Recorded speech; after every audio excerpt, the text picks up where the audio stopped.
Good morning everyone, आप सभी को स्वागत है आपका YouTube channel RVP English classes में। दोस्तों, कल हम लोग जान लिए थे सिंपल ट्रांसलेशन में अफर्मेटिव सेंटेंस के स्ट्रक्चर के बारे में। तो आज हम लोग पढ़ेंगे इसका नेगेटिव सेंटेंस के स्ट्रक्चर के बारे में। सभी लोग ध्यान से सुनोगे, सभी लोग को यह ट्रांसलेशन पूर्ण रूप से समझ में आएगा। तो सिंपल ट्रांसलेशन में आज हम लोग पढ़ेंगे, देखिए सिंपल ट्रांसलेशन, और इसमें भर पढ़ रहे हैं the use of is oblique am oblique are के आर इसका निगेटिव सेंटेंस का स्ट्रक्चर। निगेटिव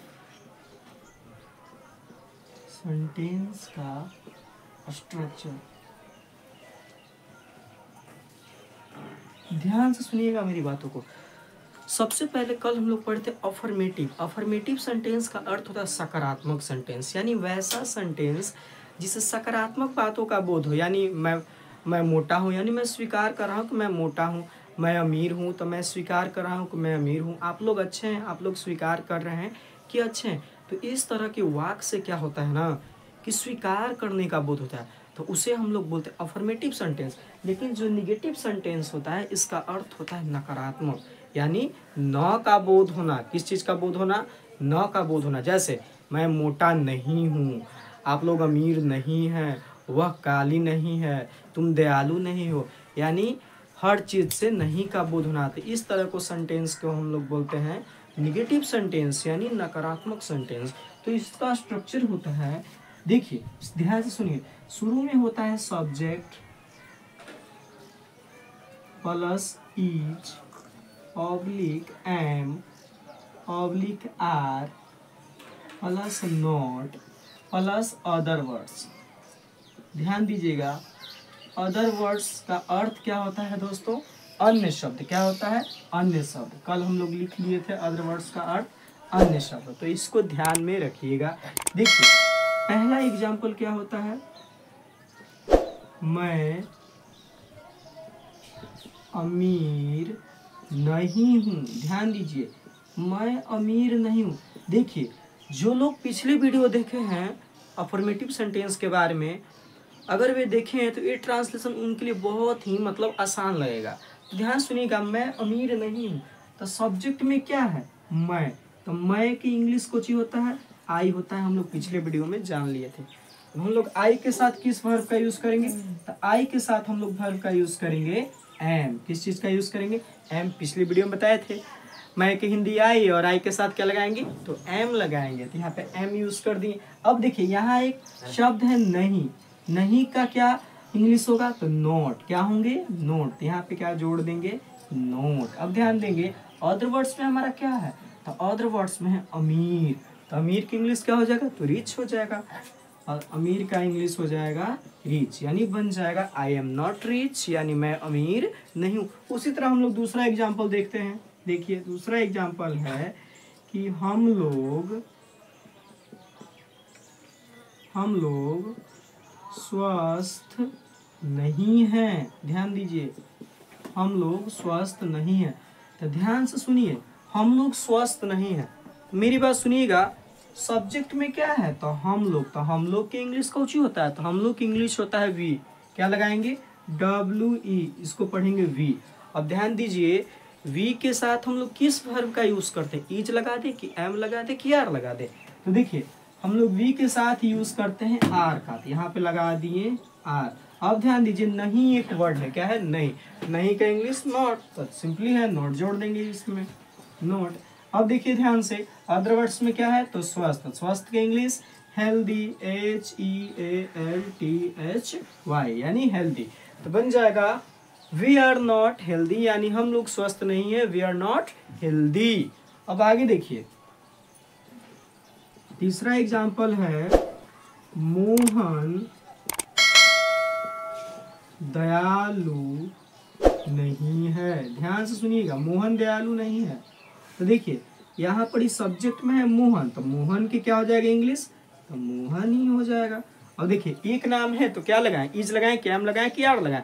तो कल हमने लिखवाया था कि इसके साथ क्या लगाएंगे, इज लगाएंगे। पार्ट 1 वीडियो हम लोग जाने थे कि इसके साथ क्या लगाएंगे, इज। जब एक नाम है तो हम लोग इज लगाते हैं, तो इज लगा दिए।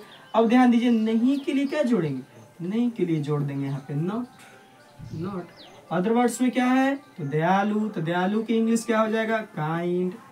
तो इसका ट्रांसलेशन बन जाएगा मोहन इज नॉट काइंड, यानी मोहन दयालु नहीं है, मोहन दयालु नहीं है, मोहन इज नॉट काइंड। उसी तरह एक और एग्जांपल हम लोग देख लेते हैं। यह लाल नहीं है, सुनिए ध्यान से, यह लाल नहीं है, आपको कंफर्म एकदम बनेगा। देखिए सब्जेक्ट में क्या है, यह, तो यह की इंग्लिश कुछ होता है, तो यह की इंग्लिश होता है इट। निर्जीव वस्तु के लिए प्रयोग करते हैं तो क्या लगाएंगे, यह की इंग्लिश इट लगा देंगे। अब ध्यान दीजिए ईट के साथ हम लोग किस वर्ब का यूज करते हैं, इज लगा दे कि एम लगा दे कि आर लगा दे, तो जाहिर सी बात है हम लोग क्या लगा देंगे, इज लगा देंगे। पिछले वीडियो में हम लोग जाने थे कि ईट के साथ क्या लगाएंगे, इज लगाएंगे। अब नहीं के लिए क्या जोड़ देंगे, तो नॉट जोड़ देंगे। तो यहाँ पे नॉट लगा दिए और बढ़िया से लिख देते हैं, नॉट जोड़ देंगे। अब ध्यान दीजिए अदर वर्ड्स में क्या है तो लाल, तो लाल का इंग्लिश क्या होता है, सभी को पता है, लाल का इंग्लिश होता है रेड। यहाँ पे लिख देंगे रेड, बन जाएगा इट इज नॉट रेड, यानी यह लाल नहीं है। उसी तरह एक और एग्जांपल हम लोग देख लेते हैं। जैसे देखिए ध्यान सुनिएगा, बच्चे दयालु नहीं है। देखिए बच्चे दयालु नहीं है, तो ध्यान दीजिए सब्जेक्ट में कौची है तो बच्चे हैं, तो बच्चे की इंग्लिश क्या हो जाएगा तो चिल्ड्रेन हो जाएगा। सिंपली इसका वर्ड क्या होगा, चिल्ड्रेन। लेकिन मेरी बात ध्यान सुनिएगा, ढेर लोग चिल्ड्रेन के साथ इज लगाते हैं, सोचते हैं सिंगुलर है, लेकिन सिंगुलर नहीं है, तो पहले से प्लूरल है। इसका सिंगुलर होता है चाइल्ड, लेकिन इसका प्लूरल होता है चिल्ड्रेन। तो ध्यान दीजिए जब यहाँ पे हम लोग सब्जेक्ट में बच्चे की इंग्लिश लिखे चिल्ड्रेन, तो यह बहुवचन यानी प्लूरल फॉर्म में है, तो वर्ब भी हम लोग प्लूरल फॉर्म वाला लगाएंगे। तो ध्यान दीजिए तो चिल्ड्रेन के साथ हम लोग क्या लगाएंगे, आर लगाएंगे। यहाँ पे आर लगा दिए। अब ध्यान दीजिए नहीं के लिए क्या जोड़ देंगे, तो नहीं के लिए जोड़ देंगे हम लोग नॉट। क्या जोड़ देंगे, नॉट। यहाँ पे लिख देंगे नॉट। अब ध्यान दीजिए अदर वर्ड्स में क्या है, तो अदर वर्ड्स में है दयालु। तो अदर वर्ड्स में क्या है जी, तो दयालु है, तो दयालु की इंग्लिश क्या हो जाएगा, काइंड। बन जाएगा चिल्ड्रेन आर नॉट काइंड, यानी बच्चे दयालु नहीं हैं, चिल्ड्रेन आर नॉट काइंड। आगे सुनिए मेरी बातों को ध्यान से। एक और हम लोग एग्जाम्पल जान लेते हैं। जैसे सीता और गीता सुंदर नहीं है। ध्यान दीजिए सीता और गीता सुंदर नहीं है। देखिए यहाँ पे हम लोग दो नाम का यूज किए, सीता और गीता। तो ध्यान दीजिए तो सब्जेक्ट में क्या लिखेंगे, सीता एंड गीता। सब्जेक्ट में हमारा हो जाएगा सीता एंड गीता, तो सीता एंड गीता, गीता। अब ध्यान दीजिए जब दो नाम रहे तो क्या लगाएंगे, इज लगाएं कि एम लगाएं कि आर लगाएं, तो सिंपली इसके साथ हम लोग क्या यूज करते हैं, आर यूज करते हैं वर्ब में। यहाँ पे लगा दिए आर। अब ध्यान दीजिए एक नहीं वर्ड आया है, तो नहीं के लिए क्या जोड़ देंगे, नोट जोड़ देंगे। पहले ही बताए थे नहीं के लिए हम सभी में नोट जोड़ देंगे। अब ध्यान दीजिए अदर वर्ड्स में क्या है, तो अदर वर्ड्स में सुंदर, तो सुंदर की इंग्लिश क्या हो जाएगा, ब्यूटीफुल। तो बन जाएगा Sita and Gita are not beautiful. इसी तरह हम लोग निगेटिव सेंटेंस के बहुत सारे स्ट्रक्चर होते हैं, उसको इसी तरह बनाएंगे। तो आई होप डैट अगर आपको यह वीडियो समझ में आए तो लाइक और सब्सक्राइब कर दें। और इसका अगला वीडियो हम लोग अपलोड करेंगे, इसलिए ध्यान से सभी लोग पढ़िएगा। और आज के लिए बस इतना ही। जय हिंद, जय भारत।